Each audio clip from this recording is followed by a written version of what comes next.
Quiero invitar a que busquemos en nuestras Biblias el libro del profeta Isaías en su capítulo número 61.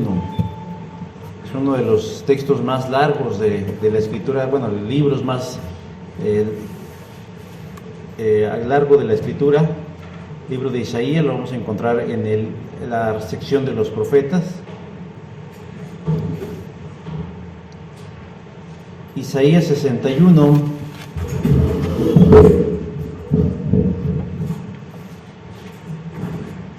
Los versos 1,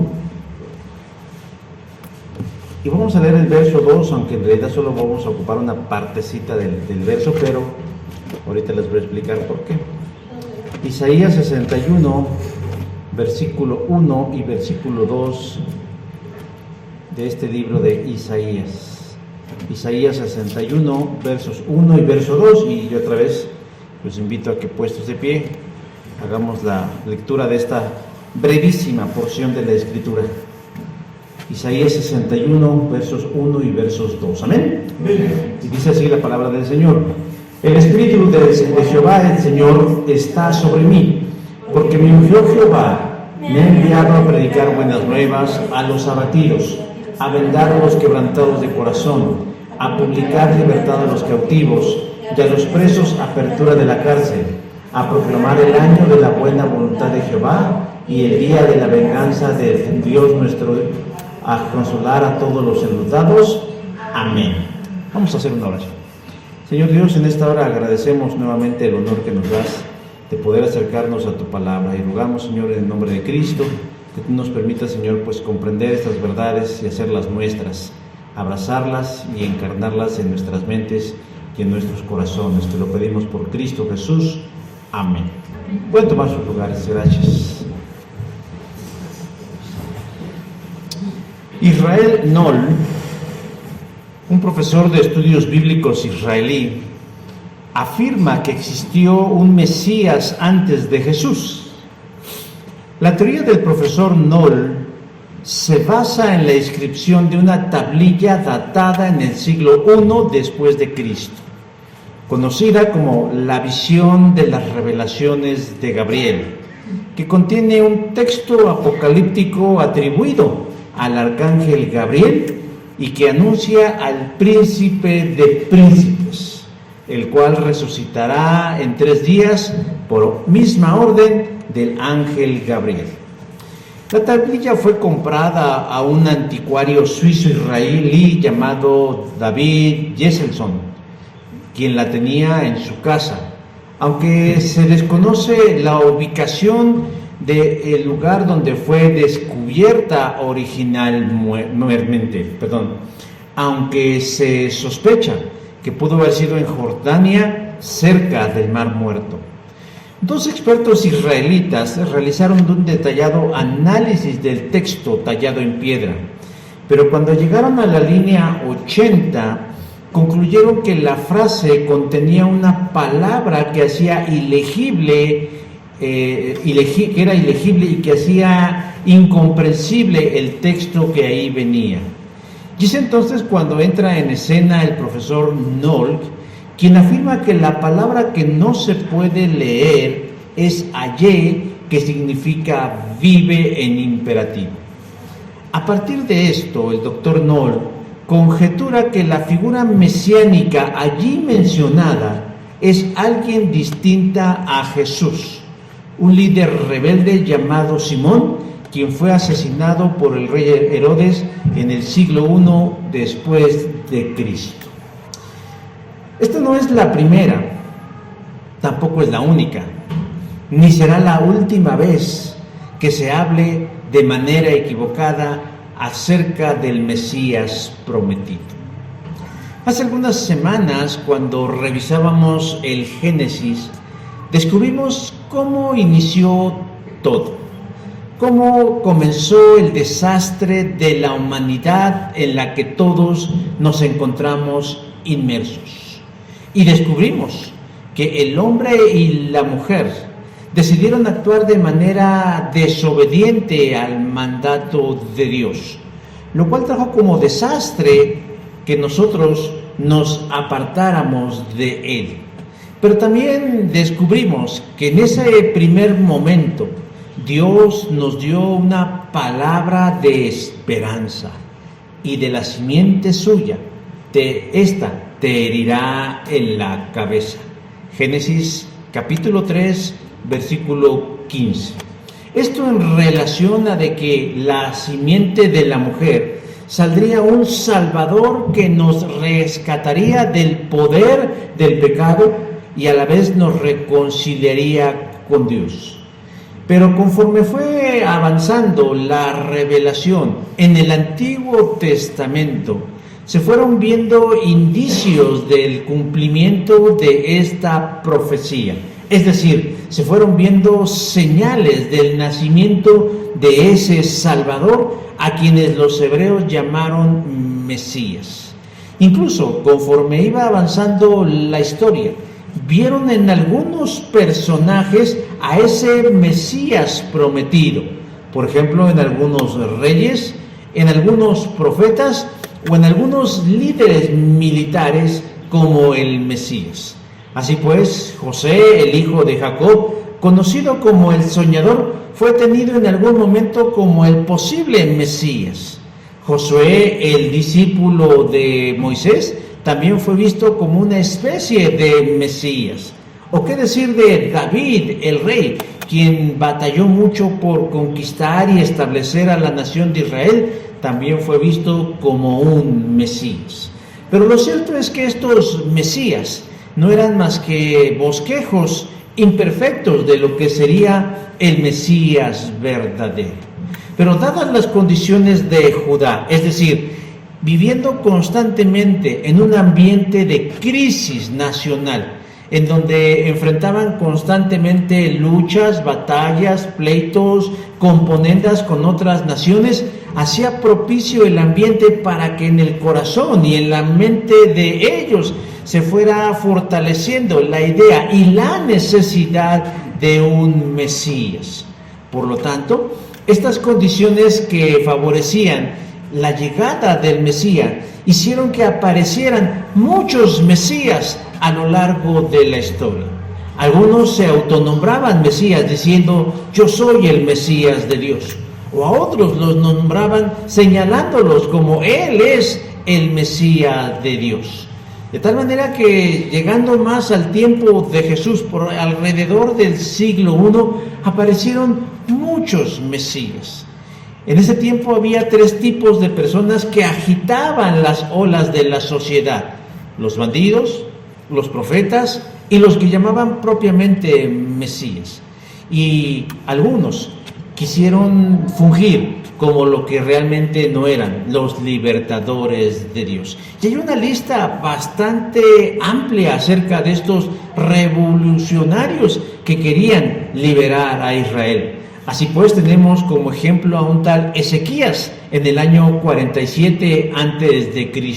Tenemos a uno llamado Eleazar ben Yair, quien también se autoproclamó Mesías. Había también uno llamado Ptolemaú, que inclusive tenía un grupo que comandaba para liberar a Israel. El egipcio fue otro que también es mencionado como un Mesías. Incluso en el libro de los Hechos es mencionado cuando dicen: ¿no eres tú aquel egipcio que se levantó tras una sedición antes de este día y sacó al desierto los 4,000 sicarios? Hechos 21:38. Pero también tenemos a Juan de Guiscala, a Ananías y a otro, inclusive Juan el Bautista fue considerado en su momento el Mesías de Dios. Cuando le dijeron: ¿no eres tú el que habría de venir o esperaremos a otro? Lucas capítulo 7, versículo 20. Pero vieron muchos más, inclusive aquel tal Simón del siglo I que propone Israel no.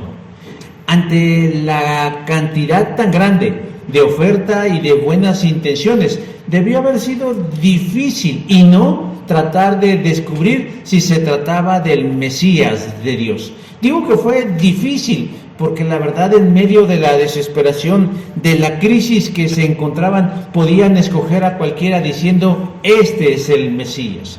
Y a la vez no era difícil, porque Dios dio un perfil, Dios dio una serie de características identificables para que nosotros supiéramos cómo era el Mesías.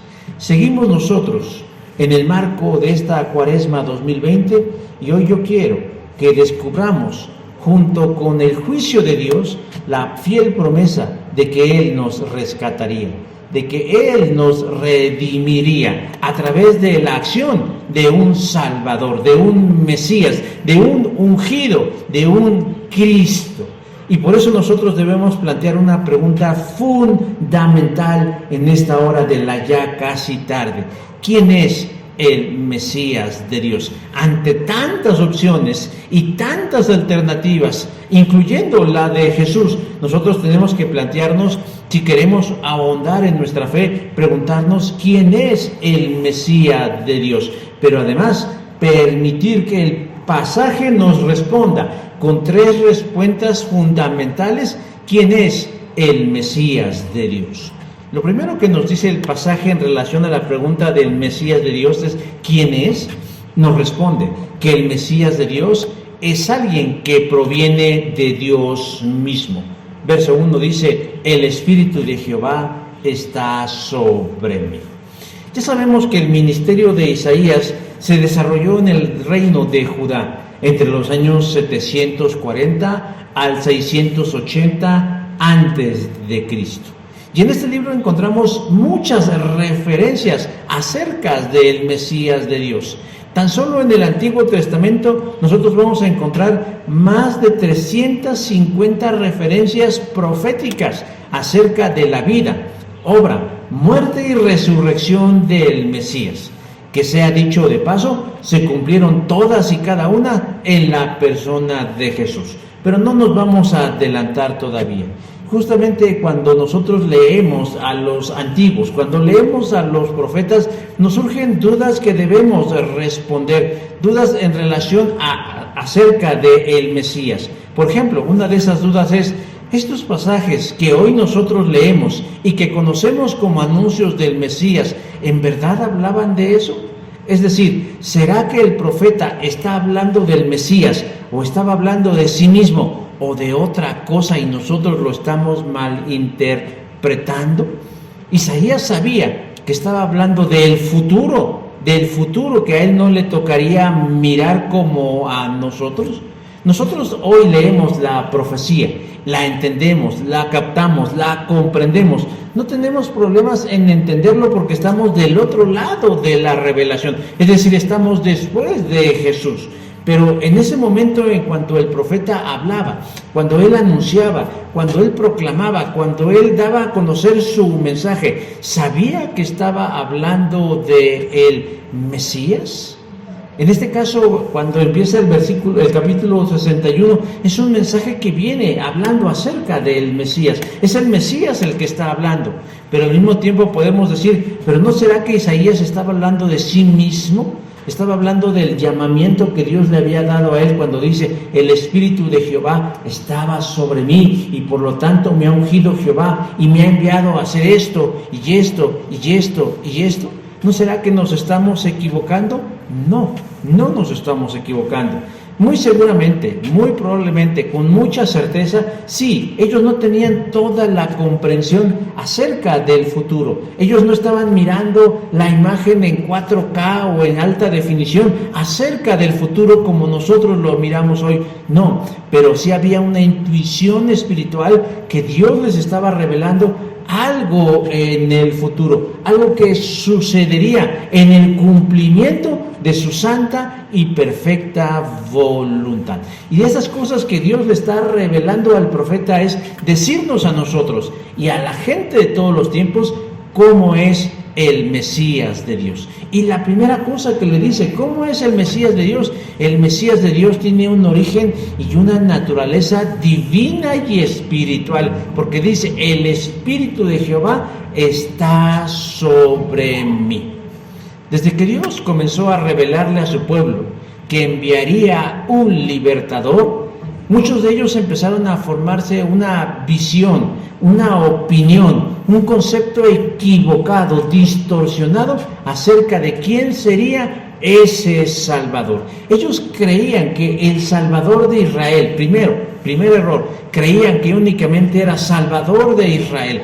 Y segundo, que podía ser una persona que vendría a organizar a los ejércitos y a la fuerza militar de Israel para luchar en contra de sus enemigos, derrotarlos y así por fin ser libres.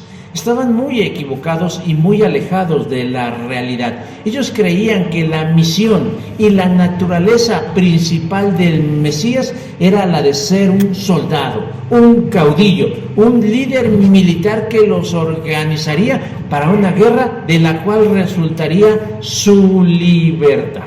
Pero esto no es más que un reduccionismo del plan de Dios. Era centrar los esfuerzos del Señor en resolverle a ellos sus problemas particulares. ¿Han escuchado ustedes la expresión, Dios tiene un plan para mi vida? Dios tiene un plan para tu vida. Es más, lo utilizamos de una manera muy frecuente y muy común para decirle a la gente que se acerque a Dios, que digamos, es que Dios tiene un plan para tu vida. Pero ¿cuál es el problema de esta expresión, un plan para tu vida? El problema con la expresión Dios tiene un plan para tu vida es que creemos nosotros que Dios gira alrededor de nuestras vidas y que Dios está ideando un plan para cada uno de nosotros diciendo, pues voy a idear un plan para la vida de Ada, voy a idear un plan para la vida de Alejandra, voy a idear un plan para la vida de Felipe, y así Dios está pensando y elaborando planes particulares y resolverle sus asuntos personales. Ay, que no tiene dinero, ay, que ya se le rompió el zapato, ay, que no tiene para pagar la luz, como si Dios estuviera más ocupado en los asuntos triviales, convencionales y domésticos de nuestra vida. ¿Sabe? La iglesia del siglo XXI está teniendo muchos problemas en relación a su enseñanza, porque la gente quiere escuchar de un Dios que le va a resolver su problema particular, pero no su problema trascendental. Muchas veces estamos pensando que Dios vino y murió en una cruz para que a nosotros no nos asalten en el camión, para que nos den un buen trabajo, para que pasemos un examen, para que logremos una meta individual y muy particular. Y se nos olvida que no es así. Dios no ha obrado ni obrará de esa manera. Dios no tiene un plan para nuestra vida. Dios tiene un plan. Y Él quiere incluirnos en su plan, no Él a nosotros, sino nosotros a sus planes. Porque así pensaba el pueblo de Israel, decía, tenemos problemas con los filisteos, tenemos problemas con los asirios, tenemos problemas con los babilonios, tenemos problemas con los amorreos, con los heteos, con los fereceos, y Dios debe mandarnos un libertador. Y entonces, como habían escuchado que los profetas anunciaban la llegada de ese Mesías y de ese libertador, decía, es que ese va a ser un soldado que va a venir a organizarnos y vamos a pelear contra estos y contra estos, y por fin seremos libres. Y no es así. Dios iba a enviar a un Mesías de un origen primordialmente espiritual o divino. ¿Por qué? Porque el problema del ser humano particularmente es espiritual. Nuestro principal problema es interno. Nuestro principal problema es lo que traemos dentro, lo que nos separa de Dios. Porque la palabra dice, porque la paga del pecado es muerte. Si nosotros tenemos pecado, estamos muertos. Y si estamos muertos, ¿qué significa? Que no estamos conectados con Dios. Por lo tanto, ¿qué requerimos? Requerimos resolver ese problema. Requerimos solucionar ese asunto primeramente con Dios, y todo lo demás se irá resolviendo y con añadidura. Nosotros debemos, hermanos, entender que el Mesías de Dios venía y viene principalmente a reestructurar, a restaurar, a recomponer el asunto de nuestra relación espiritual con Dios. No estoy diciendo que únicamente en lo espiritual, sino primordialmente en lo espiritual, porque si estamos bien en lo espiritual, estaremos bien en lo emocional, estaremos bien en lo material, estaremos bien en las demás áreas de nuestra vida. Además, las armas y los instrumentos que el Mesías utilizaría o utilizará para poder llevar a cabo su misión no eran las armas de la milicia humana, no eran escudos, no eran lanzas, espadas, no eran carros, no eran caballos, sino si el problema es espiritual, usaría herramientas espirituales. Pablo diría más adelante que Dios iba a darnos esos elementos espirituales para salir adelante. Por eso, el Mesías de Dios tiene que ser un individuo de naturaleza espiritual. Por eso dice, el Espíritu de Jehová está sobre mí.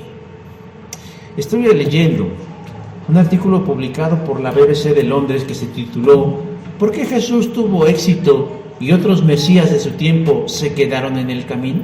O sea, muy curiosa el encabezado del artículo, pero plantea una duda, vamos a decirlo así, razonable. Yo decía al principio, hubieron otros mesías, pero ninguno de ellos prosperó como Jesús. Nosotros, si somos dogmáticos, diríamos, bueno, porque Jesús es Dios o porque Jesús era el Mesías, pero eso en realidad no responde por qué los otros se quedaron en el camino. Muchas veces la respuesta tiene que ver que muchos de esos autoproclamados mesías o proclamados mesías por otros no venían directamente de Dios, no tenían esa esencia espiritual, eran puramente personas con la mejor de las intenciones. No les vamos a decir que venían con una doble intención, venían con la mejor de las intenciones, eran bien intencionados, venían con todas las ganas, con todo el ímpetu, con todo el entusiasmo, pero no dejaban de ser personas. No dejaban de ser seres humanos con sus limitaciones y sus capacidades insuficientes para resolver el problema que tenían las personas, empezando por la gente de Israel. Decía yo, y lo vuelvo a repetir, el principal problema que tenemos los seres humanos, hermanos, no es económico, porque si así fuera, Dios nos hubiera enviado a un economista. El principal problema que tenemos nosotros, hermanos, no es de diversión, porque si no, Dios nos hubiera enviado a un cómico o a alguien que nos divirtiera. Dios sabe que nosotros tenemos un problema grave y por eso envió un Mesías. Tenemos un espíritu quebrantado y corrupto. Por lo tanto, nuestra solución tiene que ser de índole espiritual. En esta semana hay una noticia que ha sacudido la conciencia de muchos. La muerte de una niña de tan solo 14 años en manos de su compañera de escuela, quien la golpeó repetidamente con una piedra hasta prácticamente matarla.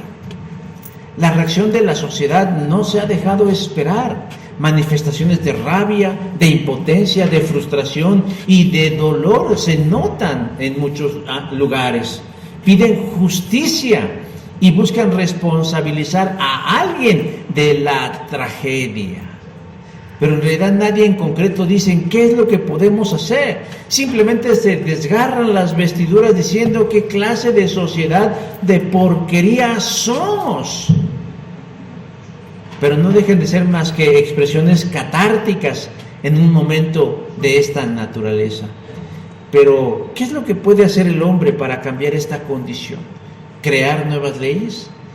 ¿Imponer sanciones?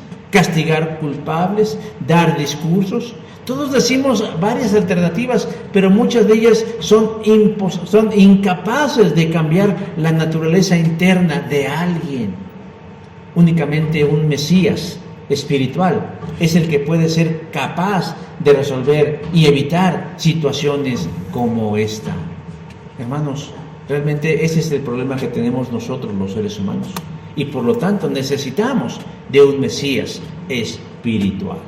La segunda característica que nos dice el texto en relación de quién es el Mesías de Dios, no solamente es un ser espiritual primordialmente, sino también es alguien lleno de Dios. Versículo 1 dice, me ungió Jehová, creo que lo dice, me ungió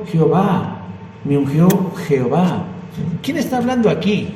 Aquí nos decíamos hace un momento, parecía ser el profeta, pero quien está hablando aquí ya se identificó a sí mismo como el profeta, como el Mesías. Y habla en primera persona diciendo, me ungió Jehová, versículo 1. Por lo tanto, el Mesías de Dios ya está hablando a través del profeta. Y resulta curioso que se utilice la palabra ungido para referirse al Mesías de Dios, aunque significan prácticamente lo mismo. Ungido y Mesías significan Salvador o Libertador. Podríamos decir que se utilizan como sinónimos. nada más que Mesías es en hebreo y Cristo es en griego. La palabra ungido en el Antiguo Testamento se utilizaba referencialmente para dirigirse a los profetas, a los reyes y a los sacerdotes. Y cuando se quería hablar del Mesías, se hablaba más bien con palabras como siervo, pastor, rey, salvador, hijo o profeta. El término ungido o ungir se utilizaba mayormente cuando se trataba de aplicar o de rociar o embadurnar un ungüento, generalmente aceite, sobre ciertos objetos para el servicio de Dios. Por ejemplo, decía, vamos a ungir este púlpito, esta pieza de madera. Lo que se hacía era vertir sobre ellos y aplicarle esos ungüentos, principalmente de aceite, diciendo, este objeto no lo vamos a utilizar para otra cosa más que para el servicio de Dios. Y lo mismo podríamos hacer con este soporte, o con este micrófono, o con ese pedestal, o con esa silla, o con esa barda, o con esa bandera, o con esa batería, es decir, estamos ungiendo. Pero también el término ungir se hacía con personas. Por ejemplo, se ungía a los reyes, primer libro de Samuel, capítulo 10, versículo 1. ¿En señal de qué? De que Dios había designado a esa persona como rey de la nación. También se ungía a los profetas, primer libro de los Reyes, capítulo 19, verso 16. ¿En señal de qué? De que ellos iban a hablar palabra de Dios. Pero también se ungía a los sacerdotes, Éxodo 40, del 13 al 15, apartando a esas personas para que no se dedicaran a otra cosa más que para el servicio a Dios. Los señalaban, los apartaban para el servicio. Era una señal de lo que Dios estaba haciendo en el interior y que se proyectaba en lo exterior. El Mesías de Dios no solo debía poseer una naturaleza divina, sino que su ministerio entre la gente, que se iba a hacer de manera corporal, debía dar evidencia de que Dios estaba con él. Porque él podría decir, bueno, yo soy todo lo divino que ustedes quieran, yo procedo de Dios, pero ustedes no me pueden tocar, ni se pueden acercar a mí, no. Tenía que ser alguien que a través de sus acciones manifestara que Dios estaba con él. Vuelvo a referir el artículo que dije hace un rato de la BBC de Londres. ¿Por qué Jesús tuvo éxito y los otros mesías de su tiempo se quedaron en el camino? Bueno, amén de que no poseían una esencia divina o un origen divino, no tenían un llamamiento de Dios sino de los hombres, las armas de su milicia, las herramientas con las que ellos se movían, obviamente eran humanas. Yo lo he dicho en muchas ocasiones ejemplificando. Obviamente el cine no está para educarnos, el cine es para divertirnos, pero lo utilizamos como un ejemplo de la cultura pop. Por ejemplo, ustedes se han dado cuenta que muchas veces en estas películas donde a veces manejan asuntos de índole espiritual, quieren utilizar herramientas humanas. Por ejemplo, quieren matar a un fantasma con una pistola. Quieren destruir al demonio con acciones humanas. Y dices, es el absurdo. Yo os digo, por eso reitero, el cine no está para educar, pero a veces es la mentalidad que se transmite, que nosotros para luchar la batalla que tenemos por delante debemos utilizar los elementos de la carne, y no es así. Nosotros debemos utilizar los elementos del cielo. San Pablo los diría más claro, siglos después, dice, porque las armas de nuestra milicia no son carnales, sino poderosas en Dios para la destrucción de fortalezas. Segunda carta a los Corintios, capítulo 10, versículo 4. ¿Cómo luchamos nosotros ante los embates del mundo? A través de la oración. ¿Cómo es que nosotros peleamos las batallas espirituales? A través del ayuno. ¿Cómo es que nos defendemos de los ataques del enemigo? A través de su palabra, a través de su presencia. Hermanos, nosotros no agarramos una piedra y un palo y vamos a enfrentarnos cuerpo a cuerpo, cara a cara contra los enemigos, porque además nuestros enemigos, nuestro particular y principal enemigo, hermanos, no es carnal, sino es espiritual.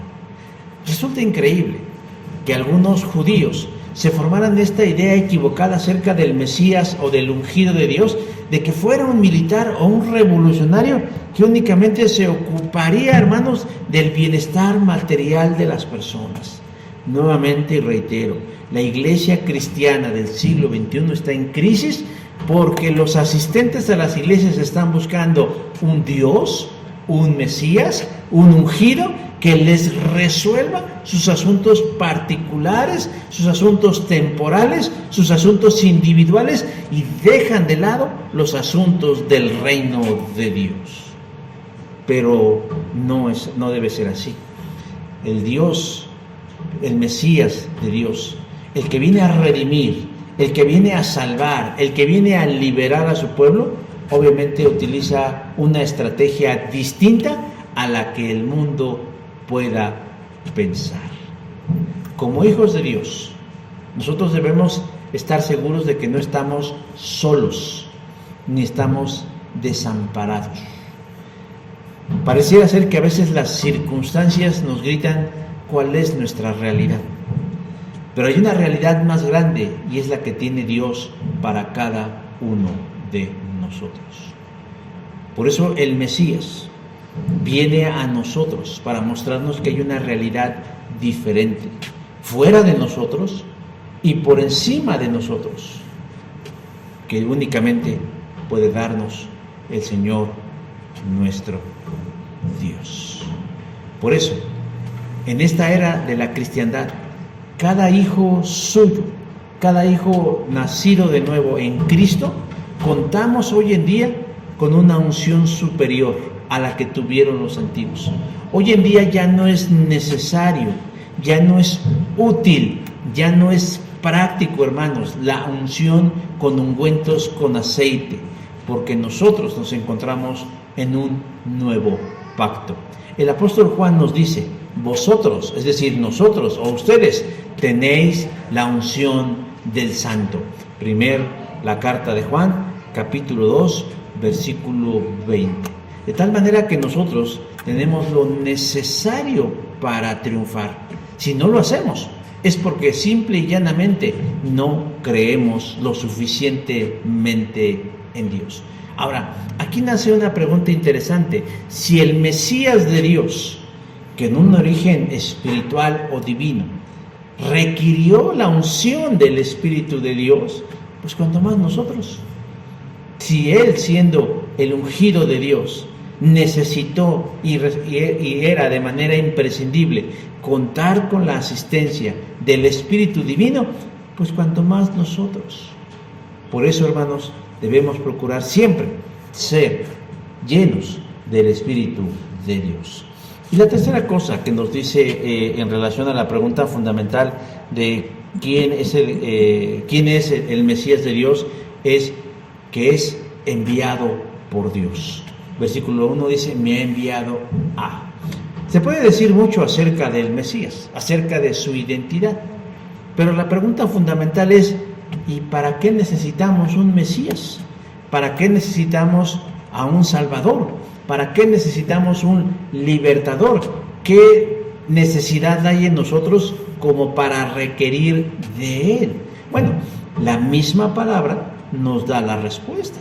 Si Dios envía un Mesías o un libertador o un Cristo, significa que necesitamos ser libres o salvados. Y volvemos a preguntar: ¿de qué necesitamos ser libres y de qué necesitamos ser salvados? La visión de Dios no es localista.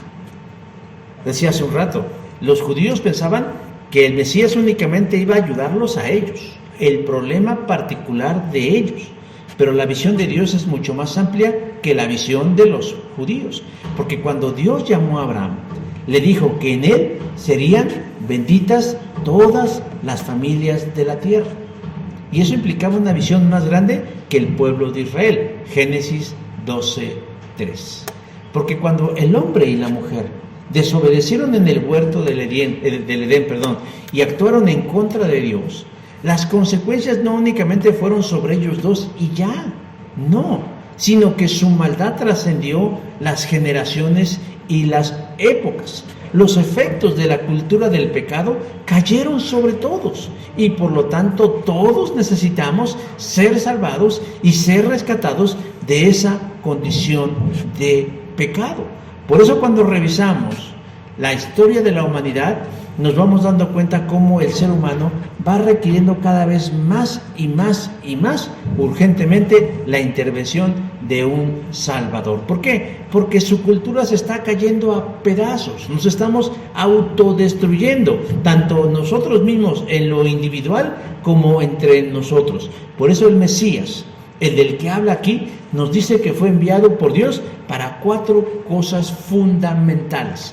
4 cosas fundamentales. La primera de ellas dice, a predicar las nuevas buenas a los abatidos. Decíamos hace un rato, y creo que es la tercera vez que lo menciono, los judíos creían, o creen, porque ellos todavía están esperando al Mesías, creían que el Mesías sería un líder social, o un líder político, o a lo mejor un líder religioso, pero con tintes militares, que los organizaría como nación para pelear en contra de sus enemigos y vencerlos. Pero no. Aquí el mismo Mesías, en voz del profeta, nos dice cuál es la primera tarea que él viene a hacer. Viene a ¿qué? A predicar. O sea, viene a hablar, viene a mostrarnos algo. O sea, la principal herramienta, o más bien la primera herramienta, o la primera tarea que él viene a hacer y a cumplir es predicar, es enseñar, es hablar. Pero no se trata de hablar por hablar, sino se trata de hablar la palabra que proviene de Dios. Yo creo que muchas veces nosotros no alcanzamos a dimensionar el concepto de por el poder de su palabra. Pero tan solo le voy a dar 2 ejemplos. Todo lo que hoy conocemos como el universo fue hecho por el poder de su palabra, porque Él dijo que fuera hecho y se hizo. O sea, veamos nada más el alcance del poder de su palabra, que de la nada algo fuera creado. Cuando Jesús quiere ir a sanar al siervo de un centurión y le dice, voy, y le dijo, no vayas, Señor. Yo sé que con el puro poder de tu palabra, si tú dices de que es sano, simplemente. No era necesaria la presencia física del Maestro Jesús en el lecho de la enfermedad de aquel hombre, sino solo el poder de su palabra. Entonces cuando dice, Él viene a predicar buenas nuevas a los abatidos, ¿qué nos está diciendo? Que Él viene a decirnos algo más, que échale ganas, ánimo, sigue adelante. Él viene a predicar una muy buena noticia. ¿Y cuál es la buena noticia? La buena noticia, hermanos, es que por fin se ha terminado la era del pecado, la era del alejamiento, la reconciliación con Dios. Hoy es una realidad. La palabra buena nueva en hebreo es basar, y en griego es evangelizó, y ambas significan buenas noticias. El Mesías viene a darnos buenas noticias, viene a decirnos que el puente a la eternidad se ha abierto, que Dios tiene buena voluntad para con nosotros, y ese es por el poder de su palabra. Viene a restaurar lo que el pecado había dañado. Lo segundo que viene a hacer el Mesías es que dice, verso número 1, viene a vendar a los quebrantados de corazón. El pecado, hermanos, daña y lastima, hiere a las personas. ¿Ha escuchado usted la expresión, se me ha roto el corazón? Y no pensemos únicamente en las decepciones amorosas, esta es solo una, pero la verdad es que todos en algún momento de la vida no hemos escapado a que algo o alguien nos rompa el corazón, y hemos llorado por eso, y hemos quedado profundamente lastimados por esa situación o por esa persona, porque hablamos por propia experiencia. Hemos llorado y sentido que no vale la pena continuar porque nuestro corazón está sangrando. Hablamos en metáfora, pero lo hemos sentido, sentimos el corazón roto y desilusionado. Bueno, pues parte de la tarea del Mesías es precisamente venir a vendar a esos quebrantados de corazón, a tomarnos entre sus poderosas y amorosos brazos y curar un corazón roto. Lo tercero es que Él viene a publicar libertad a los cautivos y a los presos, apertura de la cárcel. El pecado, hermanos, esclaviza y nos somete a círculos de vicio, de los cuales es prácticamente imposible salir. Pues el Mesías viene a romper las cadenas de la esclavitud del pecado. Él viene a eso. Yo creo que algunos de ustedes han escuchado que el presidente, no sé si es de El Salvador, ¿sí, verdad? Ha puesto mano dura en contra de los delincuentes y se está convirtiendo en un ícono de la mano dura en contra de la delincuencia. Ha reducido el índice de inseguridad al 1% en su país. Pero una de las cosas que a él lo ha hecho populares entre la gente ha sido la manera implacable en la que ha tratado a los delincuentes, en donde dice: no les hemos dado zapatos, no les hemos dado ropa más que para que se cubran ciertas partes de su cuerpo, duermen sin almohada, duermen sin colchón, solamente comen lo elemental y aparte los ponen a hacer labores difíciles. Él es un hombre duro, él es un hombre férreo, es un hombre que dicen muchos: no, hombre, ya quisiéramos gobernantes de esa manera. Pero además este hombre se confiesa creyente, se confiesa seguidor de Jesús. Y me parece que en cierta medida tiene razón de tratar de esta manera a la delincuencia. Pero lo que no puede dejar de lado este hombre, que también Dios es, además de ser justo, Dios es amoroso.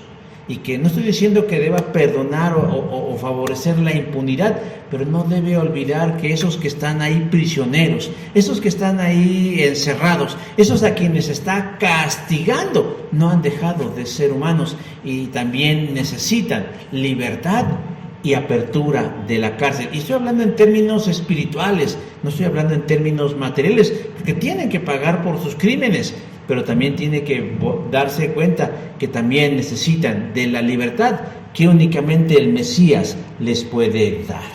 Y por último, la última cosa que nos dice el pasaje en relación a lo que viene el Mesías es que viene a proclamar el año de la buena voluntad de Jehová. Dentro de los judíos existía una práctica muy común, que la tierra se trabajaba 6 años. Durante 6 años la tierra era sembrada y cosechada, sembrada y cosechada, sembrada y cosechada. Pero a partir del 7º año, que se le conocía como el año sabático, la tierra tenía que descansar durante esos 365 días. Eso era el año del reposo o año sabático.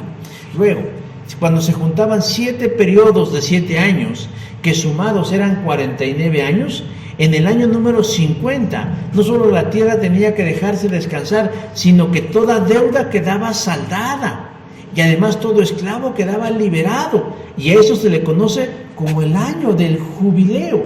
Y eso es a lo que está hablando aquí el ungido del Señor cuando dice: y he venido a proclamar el año de la buena voluntad del Señor. Él viene a traernos ¿qué? Descanso. Él viene a traernos ¿qué? Perdón. Él viene a traernos ¿qué? Alegría. Él viene a traernos ¿qué? Libertad. Eso es a lo que Él viene, a olvidar las cosas que quedan atrás y encaminarnos hacia las cosas que van hacia adelante. ¿Por qué? Porque nuestra deuda con el Señor a través del pecado ya ha sido saldada. Hay una quinta cosa, y aquí viene lo que decía yo al principio. Hay una quinta cosa que viene a ser el Mesías, pero que todavía no la ha hecho, sino que la hará en su segunda venida. Y dice ahí: y el día de la venganza del Dios nuestro. O sea, el juicio de Dios todavía no se ha cumplido, pero lo cumplirá en su tiempo y en el momento que Él considere que es pertinente. Como podemos darnos cuenta, el Mesías de Dios ya vino y ya cumplió cabalmente ese perfil que el profeta hoy nos enseñó. Y Él volverá en el futuro, y será entonces cuando cumplirá el día de la justicia de nuestro Dios. 600 años después de esta profecía, 600 años después aproximadamente después de que Isaías dijo estas palabras, en una sinagoga de Jerusalén llegó un judío de Nazaret. Se levantó durante la reunión, seleccionó una parte de la escritura, una porción de la escritura, Isaías 61. Se levantó y se la leyó a sus oyentes. Y cuando terminó de leerla, se dirigió a los ahí reunidos y les dijo, hoy se ha cumplido esta escritura delante de vosotros. ¿Quién es ese hombre? Jesús de Nazaret. Ese hombre llamado Jesús dijo ser el Mesías de Dios, pero esto iba más allá de su propia autopercepción, porque hace unos momentos yo dije que tan solo en el Antiguo Testamento nosotros vamos a encontrar más de 350 referencias acerca del Mesías, pues Jesús las cumplió todas a cabalidad, y tan solo de las 4 que hoy vimos, Él las cumplió al pie de la letra. Además de que su ministerio tuvo éxito en la tarea, en el propósito que Dios le había encomendado. Por lo tanto, nosotros podemos hoy concluir a la luz del pasaje que el Mesías de Dios ya vino y ya estuvo aquí entre nosotros, y cuyo nombre es Jesús, apodado o llamado el Cristo de nuestro Dios. Amén. Vamos a cerrar nuestros ojos, hermanos, y vamos a orar para terminar en esta hora. Padre del cielo y de la tierra, te damos infinitas gracias por tu palabra, pero más gracias damos por la persona de Jesús, porque Él vino a ser Dios, la realidad que nuestra vida necesitaba, la solución al problema de nuestro pecado, la respuesta, Señor, al clamor de nuestras vidas, y no solamente de unos cuantos, sino de todos.